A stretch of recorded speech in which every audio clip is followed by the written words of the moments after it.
Hi guys, நாம் இன்னைக்கு ஒரு ஹேர் ரோஸ்டிங் வீடியோ தாங்க பார்க்க போகிறோம். வாங்க வீடியோக்குள்ளாடி போகலாம். எங்கள் பேக் யார்டில் இருந்த ஒரு சப்போட்டா மரத்தில் நிறையவே சப்போட்டா பழம் இருந்துச்சுங்க. அதை தாங்க இன்னைக்கு நான் ஹேர் ரோஸ்ட் பண்ண போகிறேன்.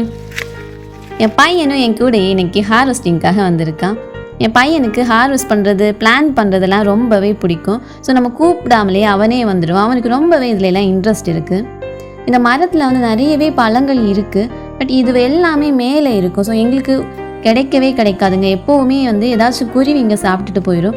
ஸோ இந்த வாட்டி தான் கீழே கொஞ்சமாக வந்திருந்து அதுதான் இன்றைக்கி நம்ம ஹேர் வாஷ் பண்ண போகிறோம்.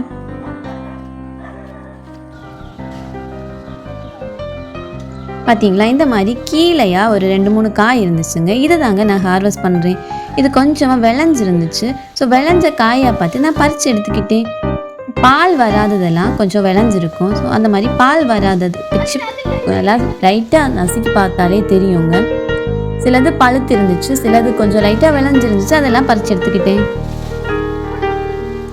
என் பையன் நான் சொல்லாமலே அவனே ஹேர் வாஷ் பண்ண ஸ்டார்ட் பண்ணிட்டான்.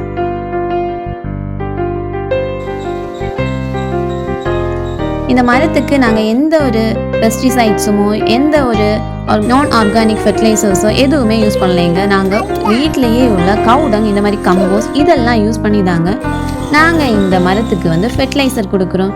ஸோ கொஞ்சமாக எங்களுக்கு காய் கிடச்சிருக்கு. என் பையன் வந்து ஹாப்பியாக எடுத்து வச்சுக்கிட்டாங்க. ஒரு 5 பழம் கிடச்சிருக்குங்க. இது எல்லாமே பழுக்கல. ஸோ 2-3 பழுத்து இருந்துச்சு. என் பையனுக்கு வந்து இந்த சப்போட்டா பழம் ரொம்பவே பிடிக்கும். ஸோ அதனால் அவனுக்கு நான் கொஞ்சம் பிச்சு கொடுக்கலான்னு தான் வந்து ஒரு பழத்தை எடுத்திருக்கேங்க. இது நல்ல பழுக்கில் இருந்தாலும் நல்ல விளைஞ்ச காயாக இருந்துச்சு. ஸோ அதனால தான் நான் பிச்சு அவனுக்கு கொடுக்க போகிறேன். இப்போது அவன் அதுலேருந்து சீடு எடுத்து வச்சு விளையாடிட்டே இருந்தாங்க. அவனுக்கு இந்த பழம் ரொம்பவே பிடிக்கும். பட் அவனுக்கு சாப்பிட தெரியாது. ஜஸ்ட்டு ஸ்பூனில் எடுத்து கொடுத்தா தான் அவன் சாப்பிடுவான். நான் ஜஸ்ட்டு கையாலே இந்த மாதிரி பிச்சு எடுத்து கொடுத்தேன்.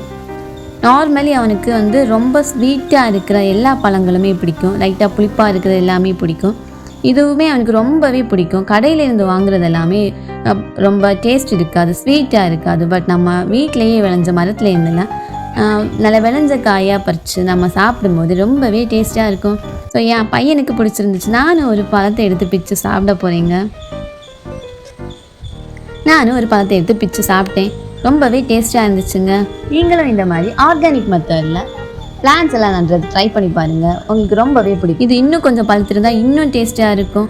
இன்றைக்கி இது தாங்க நாங்கள் ஹேர் வாஷ் பண்ணியிருக்கோம். சப்போட்டா, அதுக்கப்புறமா அந்த சீம நெல்லிக்காய், இது 2 தான் நாங்கள் இன்றைக்கி ஹேர் வாஷ் பண்ணியிருக்கோம். சீம நெல்லிக்காய் ஹேர் வாஷிங் வீடியோ டிஸ்கிரிப்ஷனில் இருக்குது, பார்த்து தெரிஞ்சுக்கோங்க. இந்த வீடியோ பிடிச்சிருக்கு அப்படின்னா லைக் பண்ணுங்கள், ஷேர் பண்ணுங்கள், சப்ஸ்கிரைப் பண்ணுங்கள். இந்த மாதிரி ஹேர் வாஷிங் வீடியோக்காக எங்கள் சேனலை சப்ஸ்கிரைப் பண்ணுங்கள்.